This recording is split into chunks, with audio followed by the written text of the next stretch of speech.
Hello, Andrew here again, and this is episode 208, and we're past the point now in Matthew 27 of Jesus' death, and we're looking at what happens next. So, we pick the narrative up at verses 57 through to 61. When it was evening, there came a rich man from Arimathea named Joseph, who was also a disciple of Jesus. He went to Pilate and asked for the body of Jesus. Then Pilate ordered that it be given to him. So Joseph took the body and wrapped it in a clean linen cloth and laid it in his own new tomb, which he had had hewn in the rock. He then rolled a great stone to the door of the tomb and went away. Mary Magdalene and the other Mary were there, sitting opposite the tomb.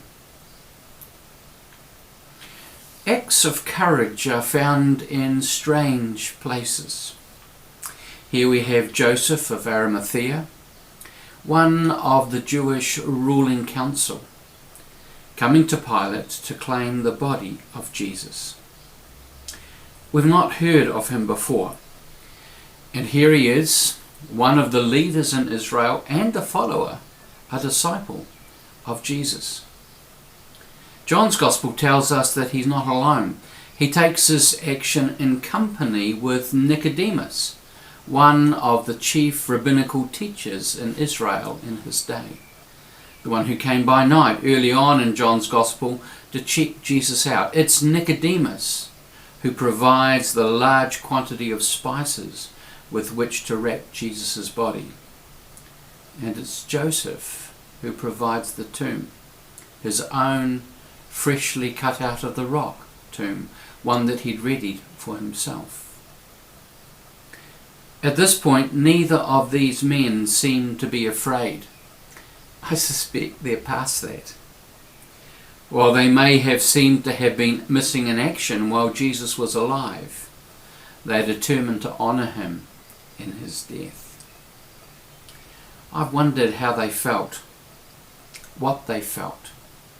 A deep sense of loss, guilt perhaps, that they'd not been more forthright and courageous, perhaps aware that if they had spoken up, this might not have happened.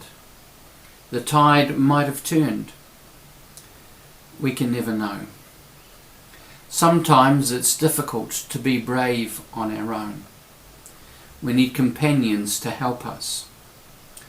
Matthew doesn't tell us this. It's the other gospel accounts that fill in the blanks that Nicodemus is in this with Joseph. Could they have successfully resisted the pressure against Jesus on their own, or even together? As I said, we'll never know. I suspect the question may well have haunted each of them for the rest of their lives.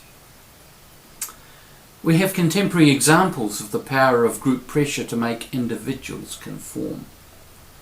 We see it in the American Congress, where Republican leaders are privately appalled at the behaviour, at the speech, at the actions, at the lies, basically, of the current president, Donald Trump, yet dare not speak out against him publicly for fear of the consequences, both from Trump personally, as he shows that there is no bottom to the depth of his cruelty and vindictiveness, and from Trump's adoring followers who will severely punish any who dare to speak against him, both in speech and social and other media, and ultimately at the ballot box. There have been too few courageous outliers like former Senator for Arizona, Jeff Flake.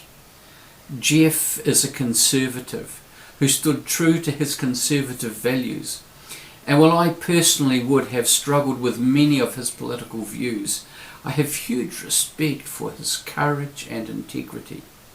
He consistently pushed back at the president's bullying behaviour, even when he knew it would come at great personal cost. But the Jeff Flakes are far and few between. I've wondered, What might have happened if the rest of the party had followed Flake's lead? Would the USA be in the terribly polarized state it's in today?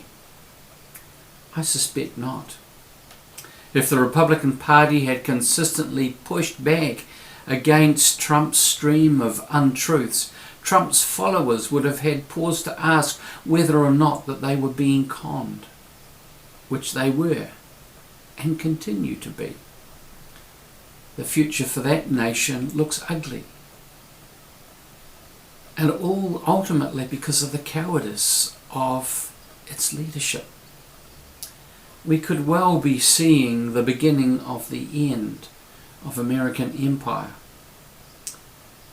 And so also in the times of Jesus, self-interest once again claims the central ground as the religious leaders seek to deal to Jesus.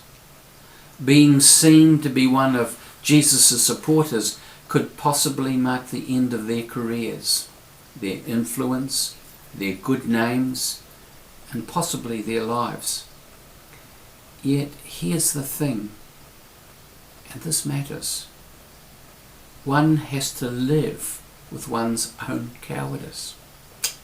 I know that to be the case. I've got moments, as I've shared on this channel, that I've looked back with a sense of shame at, that I haven't stepped up at times that I've needed to. And we have to live with that every day for the rest of our lives. And at this point, while Joseph and Nicodemus may have struggled to honour Jesus in life, they will not be put off from honouring him in death. And what happens next for them? I have no idea. That's not included in the story. But hopefully for them, they've each reclaimed something of a sense of themselves, a sense of their own integrity, as they seek to make sure that Jesus is not dishonoured anyway in his death. Well, God bless you.